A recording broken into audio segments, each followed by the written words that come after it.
Hello traders, this is Jim Comiskey, Senior Market Strategist here at MF Global, coming to you live on Wednesday the 26th. Give you a little color on the metals complex amongst other things. First of all, the opinions that I am no doubt about to express are mine and mine alone, okay, and they're not necessarily shared by MF Global. Okay, first of all, the gold is, well, I'll get to the rant in a minute here. Let me just get you updated here, coach you up. Gold up $22.80, 1723.20. The silver up 31 cents, 33.36. Copper up 8.35. Huge move in copper. It's back to 350.40. All right, the currencies, we got the dollar up 9. We got the euro down 17.17.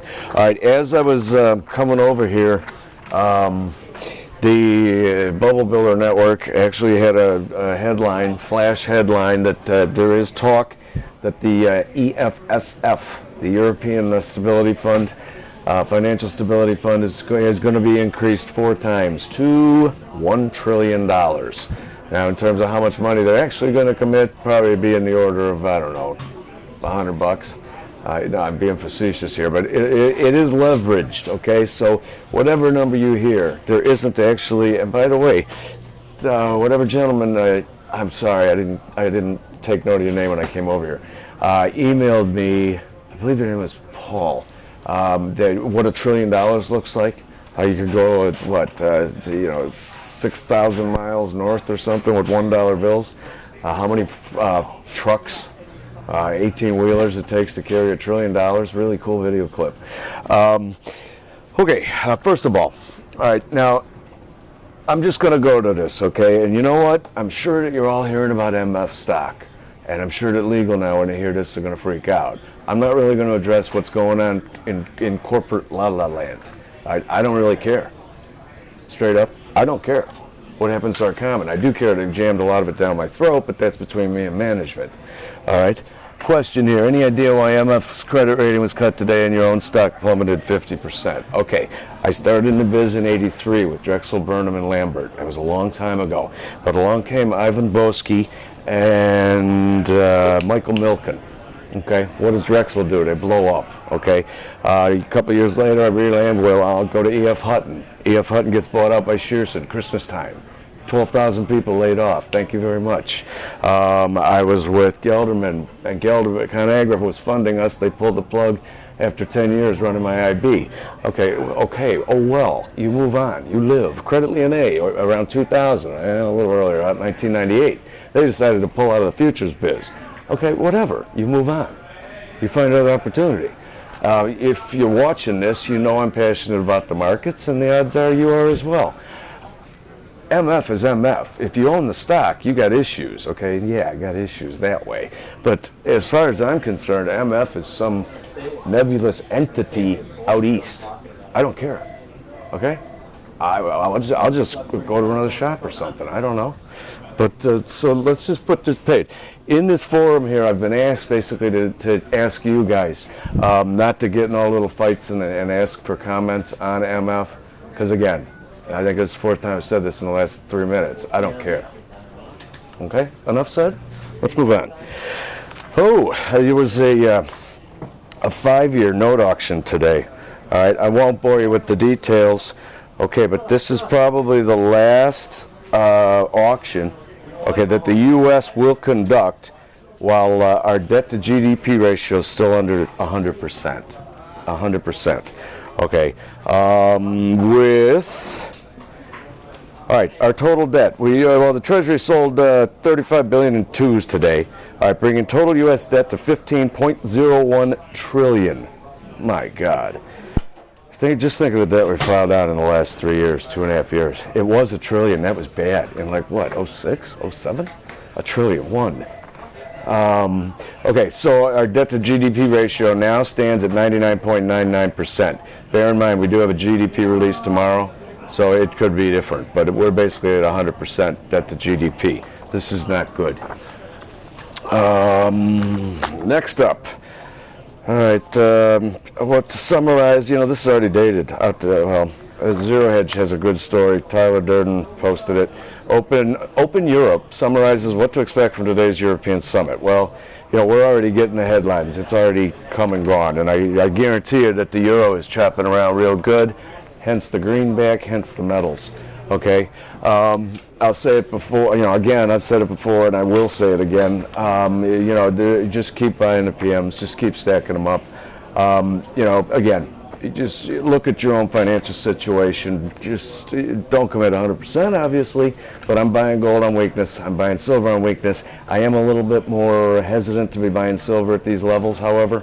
Bear in mind now, the margin on silver is still almost 25 grand. Okay, while the margin on gold is 14,000, I believe. I could be wrong on the gold margin, but silver is definitely right at just under 25,000. All right, so that limits your buying pool, right? And your trading pool in general. Okay, here's just a couple of comments, or a couple of headlines actually.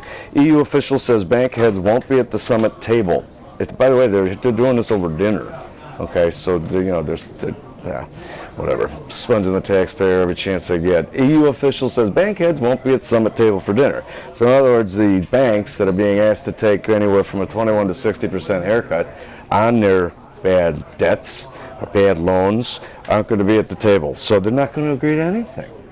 If the market thinks something's going to come out of this outside of speculative headlines, the market's wrong. And you know what? The market's never wrong.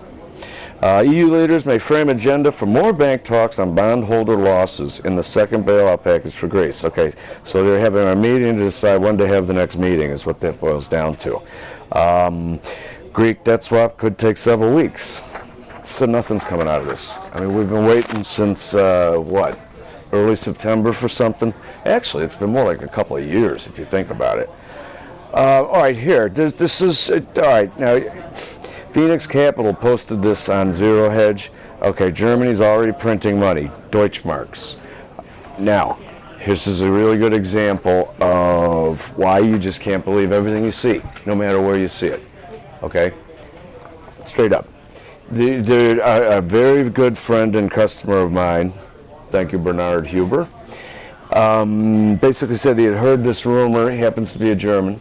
Okay, heard this rumor a couple of years ago that Bundesbank actually has, a vault after vault after vault full of D-marks. Okay, and the way he characterized it was it's in the event of Plan C.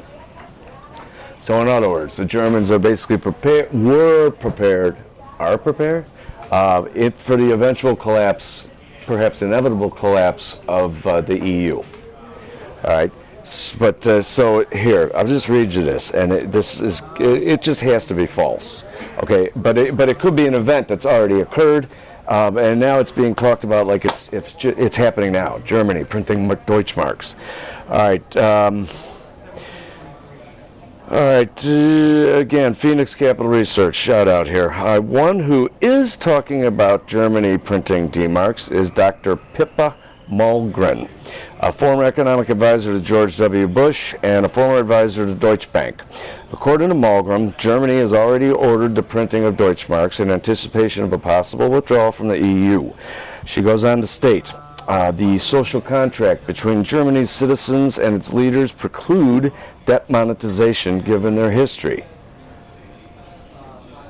I guess that makes sense. She adds that Germany has already begun to emphasize the need for a new EU treaty that would compel fiscal harmonization and penalties for those that break the Maastricht Treaty rules and other undertakings that would harden Europe's defenses against economic default risks going forward. One of the Maastricht Treaty rules was like a debt to GDP ratio couldn't exceed 8% or something like that. Something ridiculously low. Well, it used to be realistic worldwide. Okay, but now it's with this explosion in debt worldwide.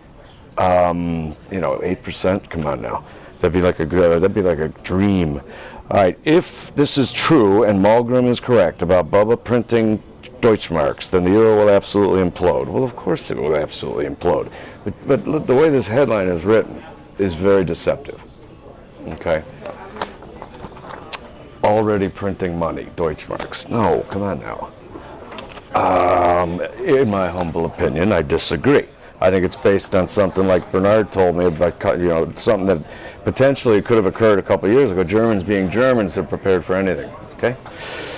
All right, I'm just going to touch on this. This is from the London Evening Standard. Apparently, and I've been to London many times.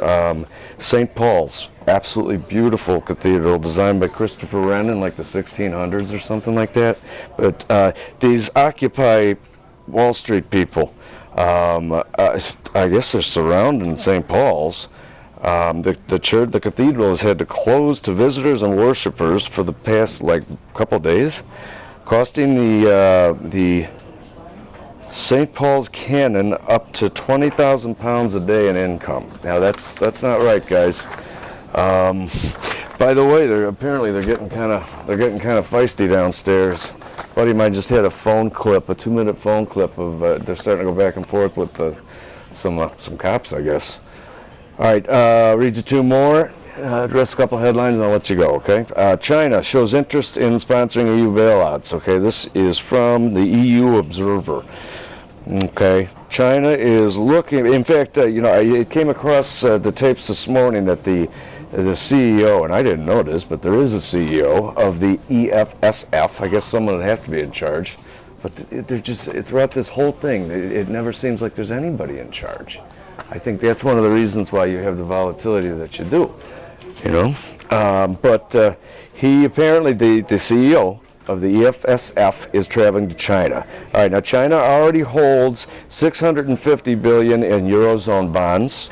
All right, the EU Observer understands that between 6 and 8 billion of that is Greek debt. All right, so China has a vested interest to try and help alleviate the situation, but throwing more debt at old debt doesn't retire that debt. It just creates more debt. Say that 10 times quick. But it is true. Okay, Europe split ahead of credit crunch, this carried by the FT. Okay, European leaders are meeting for the crunch summit in Brussels. With scant indication they'll be able to overcome any differences to craft measures to stem the Eurozone sovereign debt crisis. The details of negotiations closely guarded, blah, blah, blah, blah, blah. Okay, how to beef up the 440 billion euro fund. The funny thing about this is, if you look at it just on like a people only level, these guys, your main players, your Berlusconis, your Sarkozy, your Merkels, I get the feeling these people don't like each other at all. All right, they usually meet maybe once, twice, 3, 4 times a year in the same room, and now they've been forced to really hang with each other. And as I don't know, the old absence makes the heart grow fonder, but as the closeness, familiarity breeds contempt. All right, that's got to have something to do with that. And literally the debt on the debt on the debt has something to do with lack of any kind of consensus being forged here. Bear in mind now, you've got 27 EU countries, okay, and they all got to agree. Give me 27 people in this room alone, and ask them, what color this guy's hair is, the heat miser's hair is. You'd get, I don't know, 25 different answers, 20 different answers. You get my point, okay? Yes. Comments. Oh, the hat. You guys like the hat. That's pretty cool. Yeah, thanks again to Turd for sending that. Bursted out laughing in the middle of my store when I saw that, Mr. Mayo. Thank you, Mr. Mayo. Oh, that's Will. Will in Oklahoma. Cool. All right, here another MF comment. I'm not going to address those. I'm sorry, guys. Oh, yeah, here's a good one. And we're trying to do this. Hopefully, we get the IT guys to do it. Zelida 100. Hi, Jim. You said you may put up some links to the articles you quote in your videos. They're all in there, guys. So you can read. What I'm reading. Okay. So they are the Chris Martenson stuff. Absolutely, quite interesting. I read them too. One of the few politicians whose heads would fit that hat. Nice one. But we're trying to get them put up every day now.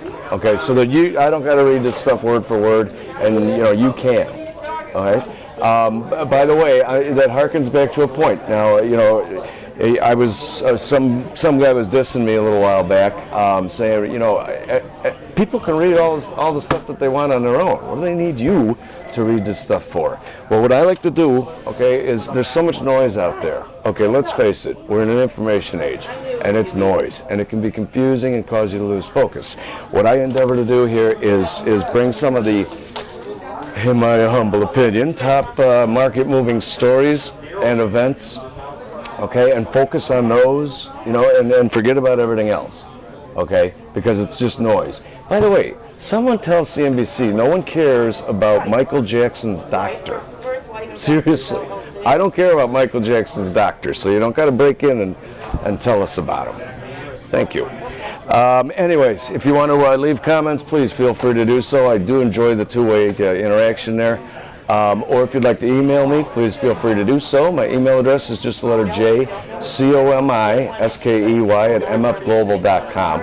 Or give me a call at the desk. My number 888-800-5373. By the way, Bob Israel, thank you. Looks like your account's up and running. We'll get you going here. If any of you would like to work with me, please, again, feel free. Just contact me. You know how. And we'll see if we can come to an arrangement. But please, always remember, trading commodity futures is inherently risky and not suitable for all investors. Thanks, guys. Look forward to hearing from you. Take care.